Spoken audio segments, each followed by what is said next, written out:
ఓం శ్రీ పరమాత్మనే నమః. అథ త్రయోదశోऽధ్యాయः. క్షేత్రజ్ఞవిభాగయోగः. శ్రీభగవానువాచ ఇదం శరీరం కౌంతేయ క్షేత్రమిత్యభిధీయతే. ఏతద్యో వేత్తి తం ప్రాహుః క్షేత్రజ్ఞ ఇతి తద్విదః. అప్పుడు శ్రీ భగవానుడు చెప్పాడు, ఓ కౌంతేయ, ఈ శరీరమును క్షేత్రము అని పేర్కొందురు. ఈ క్షేత్రమును గూర్చి ఎరింగిన వానిని క్షేత్రజ్ఞుడు అని తత్వము తెలిసిన జ్ఞానులు తెలుపుదురు. క్షేత్రజ్ఞం చాపి మాం విద్ధి సర్వక్షేత్రేషు భారత. క్షేత్రజ్ఞయోః జ్ఞానం యత్తద్ జ్ఞానం మతం మమ. సో ఈ శరీరము క్షేత్రము, ఆ క్షేత్రమును గూర్చి ఎరిగినవాడు క్షేత్రజ్ఞుడు అనుకుంటే, అన్ని క్షేత్రముల యందున్న క్షేత్రజ్ఞుడు అనగా జీవాత్మ ఏదైతే ఉందో అది నేనే అని తెలుసుకొనుము అని కృష్ణుడు అంటూ ఉన్నాడు. క్షేత్రజ్ఞులకు సంబంధించిన జ్ఞానము అనగా వికార సహిత అంటే త్రిగుణాత్మకమైనటువంటి ప్రకృతి మరియు నిర్వికార పురుషుల తత్వములను గూర్చి తెలుసుకొనుటయే జ్ఞానము అని నా అభిప్రాయముగా కృష్ణుడు చెప్తూ ఉన్నాడు. తత్క్షేత్రం యచ్చ యాదృక్చ యద్వికారి యతశ్చ యత్ సచ యో యత్ ప్రభావశ్చ తత్సమాసేన మే శృణు. క్షేత్రం అంటే ఏమిటి, మరి అది ఎట్లుంటుంది, దాని వికారములు లేదా దాని భావములు ఏవి, ఆ వికారములు దేని నుంచి ఏర్పడ్డాయి, అలాగే క్షేత్రజ్ఞుడు అంటే ఎవరు, అతడి ప్రభావం ఏంటి, ఈ వివరాలన్నీ కూడా ఇప్పుడు సంక్షిప్తముగా భగవంతుడు చెప్తున్నాడు. ఋషిభిర్బహుధా గీతం ఛందోభిర్వివిధైః పృథక్ బ్రహ్మసూత్రపదైశ్చైవ హేతుమద్భిర్వినిశ్చితైః. క్షేత్రజ్ఞుల తత్వములను గూర్చి ఋషులెల్లరూ బహు విధములుగా వివరించిరి. వివిధ వేదమంత్రములను వేరువేరుగా తెలిపినవి. అట్లే బ్రహ్మసూత్ర పదములు కూడా నిశ్చయాత్మకముగా సహేతకముగా తేటతెల్లము గావించినవి. మహాభూతాన్యహంకారో బుద్ధిరవ్యక్తమేవ చ ఇంద్రియాణి దశైకం చ పంచచేంద్రియగోచరాః. పంచమహాభూతములు, అహంకారము, బుద్ధి, మూల ప్రకృతియు, అట్లే దశ ఇంద్రియములు, మనస్సు, పంచేంద్రియ గ్రాహ్య విషయములు అంటే శబ్ద స్పర్శ రూప రస గంధములు, ఇవి ఇచ్ఛాద్వేషః సుఖం దుఃఖం సంఘాతశ్చేతనా ధృతిః ఏతత్ క్షేత్రం సమాసేన సవికారముదాహృతం.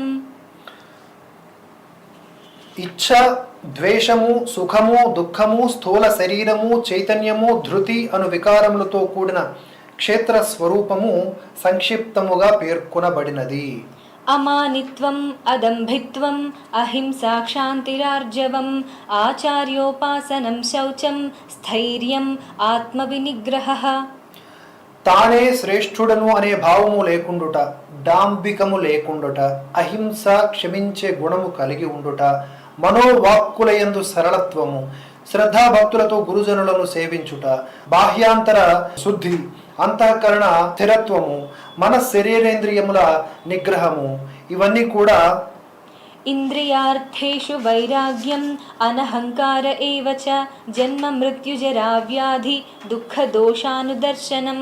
వాటితో పాటుగా ఇంద్రియార్థముల యందు వైరాగ్యము, ఇహపరలోక భోగములన్నింటి యందును ఆసక్తి లేకుండా ఉండుట, అహంకార రాహిత్యము, జన్మ మృత్యు జర అంటే ముసలితనము, రోగాదుల యందు దుఃఖ దోషములను పదే పదే దర్శించుట, అసక్తిరనభిష్వంగః పుత్రదారగృహాదిషు నిత్యం చ సమచిత్తత్వం ఇష్టానిష్టోపపత్తిషు.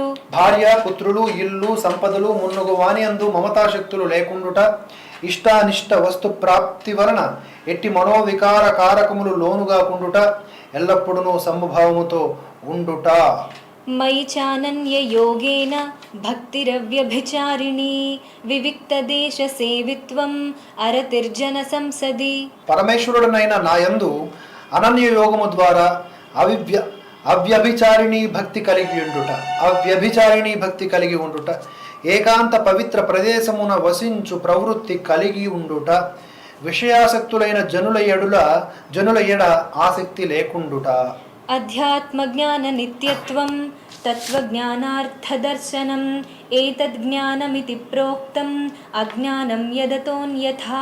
ఆధ్యాత్మిక జ్ఞానమునందు నిత్యస్థితుడై ఉండుట, తత్వజ్ఞానమునకు ప్రతిపాద్యుడు భగవంతుడే అని ఎరుంగుట, ఇవి అన్నీ కూడా అంటే అమానిత్వము మొదలుకొని తత్వజ్ఞానార్థ దర్శనము వరకు ఇవి అన్నీ కూడా జ్ఞాన ప్రాప్తికి సాధనములు.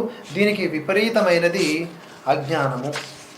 జ్ఞేయం యత్తద్ ప్రవక్ష్యామి యజ్ఞాత్వా అమృతమశ్నుతే అనాదిమత్పరం బ్రహ్మ న సత్తన్నాసదుచ్యతే. అనాది అయినటువంటి పరబ్రహ్మయే తెలుసుకొనదగినవాడు. అతనిని తెలుసుకొనుట వలన మానవుడు పరమానందమును పొందును. అతడు సదసత్తులకు అతీతుడు.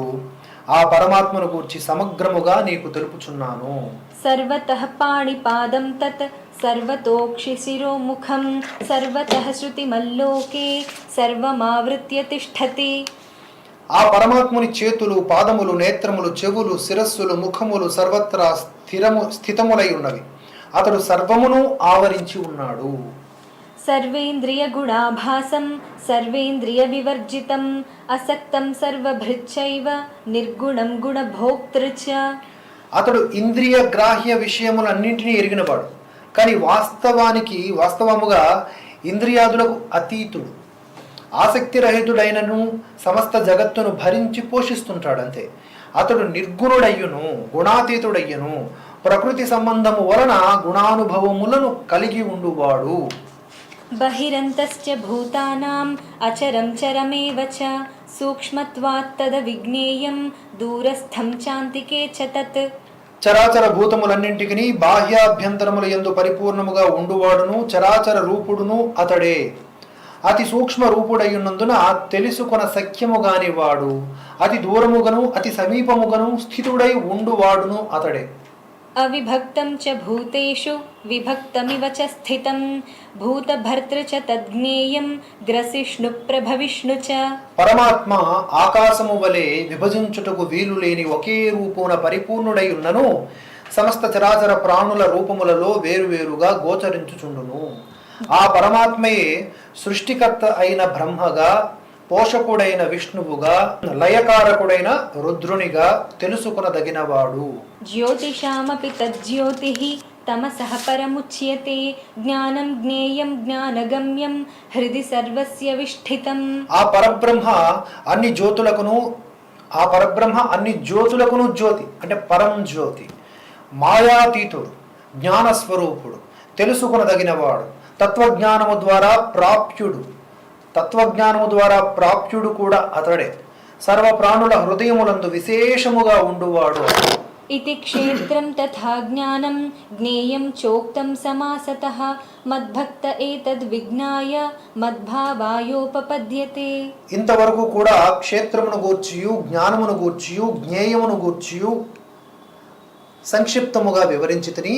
అర్జున, ఈ తత్వమును సమగ్రముగా తెలుసుకొనిన నా భక్తుడు నా స్వరూపమునే పొందెదడు అని చెప్తున్నాడు కృష్ణుడు.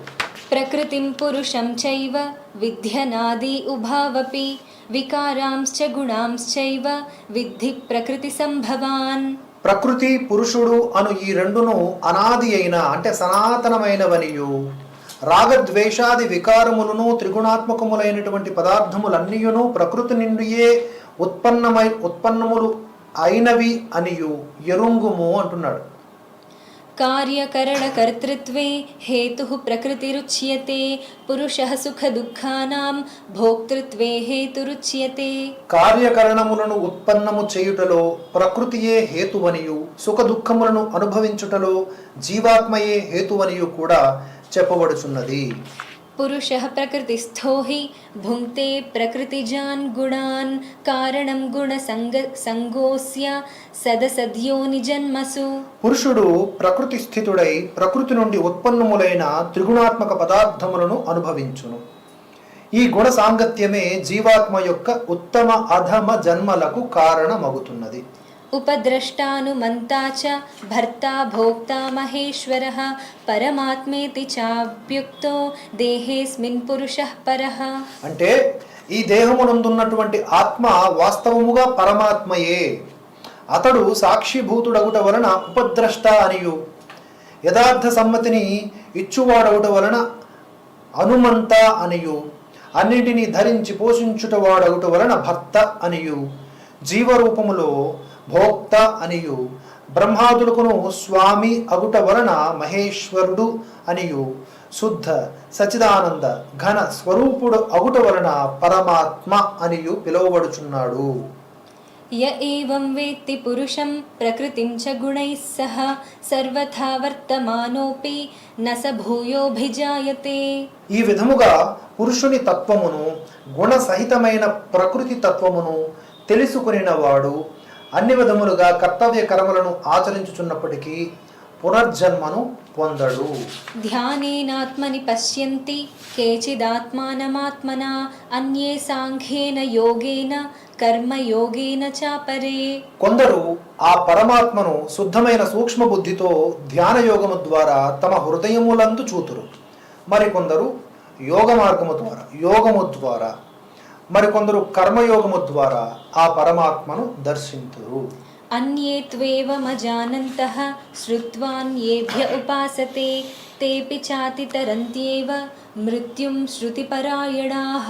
కానీ ఈ సాధనా మార్గములను గూర్చి ఎరుంగని మందబుద్ధులు ఎవరైతే ఉంటారో తత్వజ్ఞానము గల ఇతరుల నుండి విని తదనుసారముగా ఉపాసనలు చేయుదురు. ఆ శ్రవణ పరాయణులను మృత్యురూప సంసార సాగరము నుండి నిస్సందేహముగా బయటపడుదురు. యావత్ సంజాయతే కించిత్ సత్వం స్థావర జంగమం క్షేత్రజ్ఞ సంయోగాత్ తద్విద్ధి భరతర్షభ. అలా ఓ అర్జున, ఈ స్థావర జంగమ ప్రాణములన్నీయు క్షేత్రజ్ఞ సంయోగము వలనే ఉత్పన్నము లగుచున్నవి అనేది తెలుసుకో అంటున్నాడు కృష్ణుడు. సమం సర్వేషు భూతేషు తిష్టంతం పరమేశ్వరం వినశ్యత్స్వ వినశ్యంతం యః పశ్యతి స పశ్యతి. నశ్వరములైనటువంటి చరాచర భూతముల యందు సమముగా స్థితుడైయున్న పరమేశ్వరుడు ఎవరైతే ఉన్నాడో అతడు నాశరహితుడు. అట్టి పరమేశ్వరుణ్ణి చూచువాడే నిజమైన ద్రష్ట. సమం పశ్యన్ హి సర్వత్ర సమవస్థితమీశ్వరం నహి నస్త్యాత్మనాత్మానం తతో యాతి పరాం గతిం.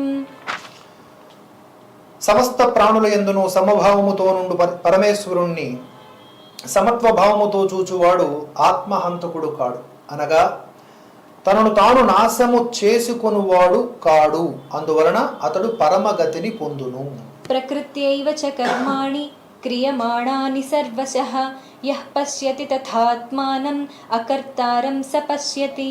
సకల కర్మలు అన్ని విధములుగా ప్రకృతి ద్వారానే జరుగుచున్నవనియు ఆత్మ అకర్త అనియు ఎరింగినవాడు వాస్తవముగా చూచువాడు.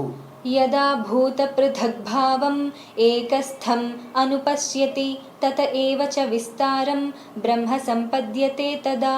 వేరువేరుగా గోచరించుచున్న ప్రాణులన్నీయు ఒకే పరమాత్మ యందు స్థితమై ఉన్నవని, అట్లే అవి అన్నియును కూడా ఆ పరమాత్మ నుండియే విస్తరించుచున్నట్లుగా ఎరింగిన పురుషుడు క్షణముననే సచిదానంద ఘన పరబ్రహ్మను చేరును. అనాదిత్వాత్ నిర్గుణత్వాత్ పరమాత్మా అయమవ్యయః శరీరస్థోపి కౌంతేయ న కరోతి న లిప్యతే. ఓ అర్జున, నాశరహితుడైన పరమాత్ముడు ప్రాణుల శరీరములందు ఉన్నప్పటికీ అనాది అగుట వలనను నిర్గుణుడగుట వలనను ఎట్టి కర్మలకును కర్త కాడు. కనుక కర్మలతనిని ఏమాత్రమును అంటవు. యథా సర్వగతం సౌక్ష్మ్యాత్ ఆకాశం నోపలిప్యతే సర్వత్రావస్థితో దేహే తథాత్మానోపలిప్యతే. సర్వత్రా అంటే ఇతర మహాభూతముల యందు వ్యాపించి ఉన్నటువంటి ఆకాశము సూక్ష్మమగుట వలన వాటి గుణదోషములు దానికి అంటవు. అట్లే సకల ప్రాణుల దేహముల యందు స్థితమయ్యున్నను ఆత్మ నిర్గుణమగుట వలన వాటి గుణదోషములు దానికి అంటవు. యథా ప్రకాశయత్యేకః కృత్స్నం లోకమిమం రవిః క్షేత్రం క్షేత్రీ తథా కృత్స్నం ప్రకాశయతి భారత. అర్జున, ఒక్క సూర్యుడే ఈ సమస్త జగత్తును ప్రకాశితమనర్చుచున్నట్లుగా ఒకే ఆత్మ సర్వ ప్రాణుల యందును స్థితమై వాటినన్నింటినీ ప్రకాశింపజేయుచున్నది. क्षेत्रक्षेत्रज्ञयोरेवम् अन्तरं ज्ञानचक्षुषा भूतप्रकृतिमोक्षं च ये विदुर्यान्ति ते परम्. అలా ఈ విధముగా క్షేత్రజ్ఞుల మధ్య గల అంతరమును కార్యసహిత ప్రకృతి నుండి విముక్తులగుటకును ఉపాయములను జ్ఞాన నేత్రముల ద్వారా ఎరింగిన మహాత్ములు పరమగతిని పొందుతారు అని క్షేత్రజ్ఞ విభాగ యోగములో పరమాత్మ బోధిస్తూ ఉన్నాడు. ఆ విధముగా 13వ అధ్యాయం పూర్తయినది. ఓం తత్సదితి శ్రీమద్భగవద్గీతాసు ఉపనిషత్సు బ్రహ్మ విద్యాయాం యోగశాస్త్రే శ్రీకృష్ణార్జున సంవాదే క్షేత్రజ్ఞ విభాగయోగో నామ త్రయోదశోऽధ్యాయః.